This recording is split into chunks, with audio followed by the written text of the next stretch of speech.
pivot around. I'll raise the legs up. Raise the legs up. Well, just the one we should be on. But we can pivot.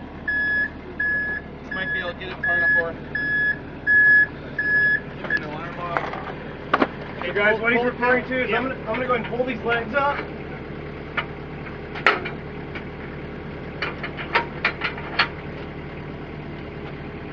Might be able to do it just with the one.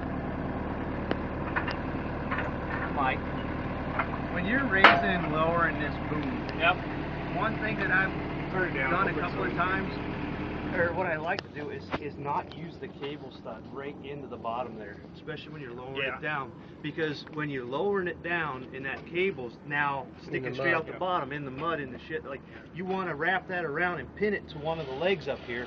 So now when you lay it down, it's at where you want, and it's real easy to get the cable. You won't have to reach underneath there in a tight manhole. That's why. And you got to run that cable out up here first, right? No. Just do it right now. You tied a rope to it. That's why I tie a rope to it, and I take and go, so I don't even have to go back down in there. That's what I was saying. Okay. Do that, but yeah. You might want to show, like that's like he said, you know, we did that the last couple of times that Kevin and I were out. You take and you pay the cable out, you wrap it around, and you put it in one of the pins on the top. The only thing you got to worry with that and be very careful is I've had a couple guys where they pulled it out there and they're sitting there pushing the button, wondering why it's not going, and they got 12 tons in there, and it was off the side, and all of a sudden it ripped in and started to fold the metal out because it pulled off the shiv because they wrapped it around. Yeah, so you got to be careful when you're doing that. Yeah. So guys, if we were going to want to pull this direction, I'm going to grab this pin back here,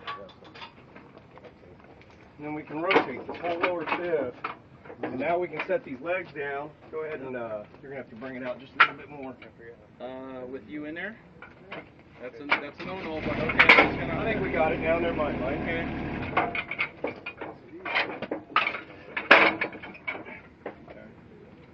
And now we could be pulling back that direction. We could rotate to the side. And you can take it with this setup like this, going around the shiv and the rest of this stuff, you're fine. You could extend the legs out a little bit farther if you want to. Keep in mind, does everybody see real quick before you go on, does everybody see what Nate was talking about? If we were to go down, you're just going to jam this sucker inside there. So that's why it is important to keep an eye on this eye and get it out from underneath the boom. And where would you pin it? Here. Should show it. That's actually a good deal. I ain't said, but I could drop it, like showed me that, I could use it clamps. Don't pull it up sharp that way. Yeah, pull it up, there you go.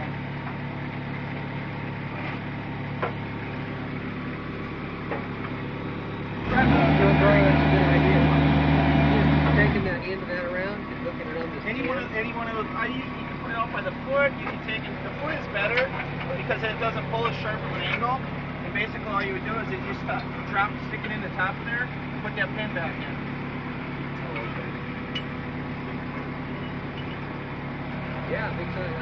But I usually do it when I have the feet up, right? Yeah, you do it. Yeah, your feet would be up when you do it. You know, so I mean, but it's you